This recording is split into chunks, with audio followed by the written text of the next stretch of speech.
আছেন মহানগর বিএনপি সদস্য টিপু ভাই, জামাতের সম্মানিত সুর সদস্য, এছাড়া আরো যারা স্থানীয় গণ্যমান্য ব্যক্তিত্ব, মিডিয়া কর্মী, সাধারণ মানুষ, সবাইকে শুভেচ্ছা।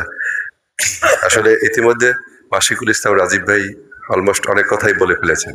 আমি যেটা বলতে চাই, যদি এটাকে সমূলে নিয়ন্ত্রণ করতে হয় তাহলে শুধুমাত্র পুলিশ অথবা কোনো বাহিনী দিয়ে আসলে এটাকে নিয়ন্ত্রণ করা সম্ভব না। অর্থাৎ জেলে দিনমজুর থেকে আপামর জনতা, একবারে ছোট থেকে বড় সবাই এগিয়ে আসতে হবে, সবাই সচেতন হতে হবে। আমি শুধু একটু আইনের আলোকে বলি, এই যে টিপু ভাই এই আইন শৃঙ্খলায় সবাই ছিল, ডিসি মহোদয়ের কাছে সে অবগত আছে।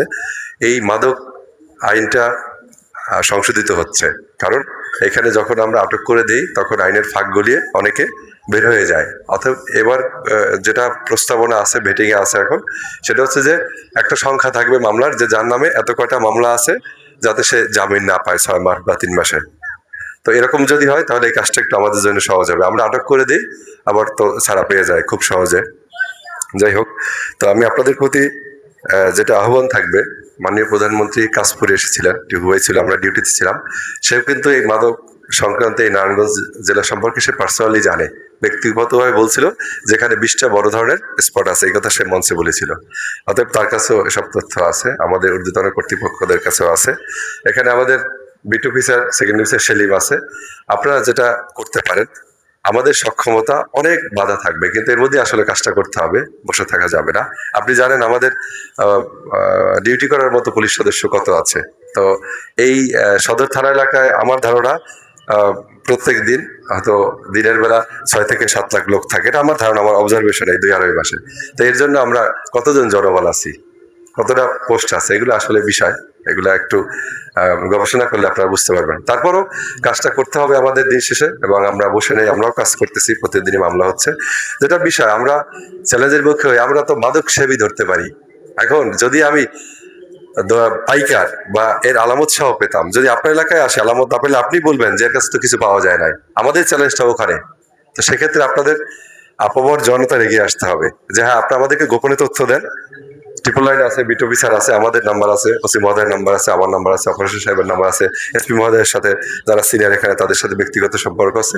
অর্থাৎ আমাদেরকে সহায়তা করতে হবে, সাপোর্ট দিতে হবে, নাহলে তো আমরা কাজটা, পুলিশের কাজ হচ্ছে পাবলিকের সাথে ডিলিংস করা, মিশে যাওয়া, কিন্তু তারাও কি করবে, তারাও সহায়তা করবে তথ্য দিয়ে।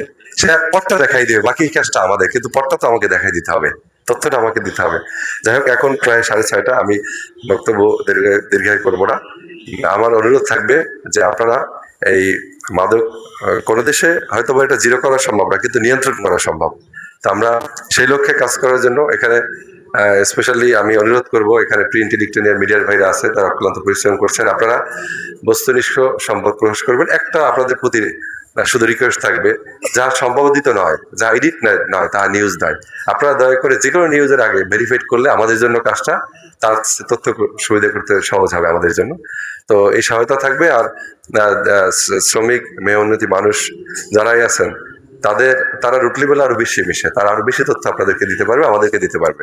তা আমি সবাইকে আবার অনুরোধ জানাবো যে এই পঞ্চায়েত, এই বিশেষ করে চাষারা বাগে জান্নাতের এই যে কমিশনার মহোদয় বললেন যে কোনো পার্মানেন্ট স্পট নাই, এরকম কোনো বিষয় থাকলে প্রথমত এই যে আমাদের এসআই সেলিম সাহেব আছে, আমরা আছি, এদেরকে অবহিত করেন এবং তালিকা দেন, সেটা গোপনে হইলে দেন। যদি মনে করেন যে আমার সমস্যা, ওপেন সিক্রেট হলে আপনি তার কাছে জমা দিতে পারেন বা আমার কাছে চলে আসতে পারেন। তো ধন্যবাদ সবাইকে। আসসালামু আলাইকুম।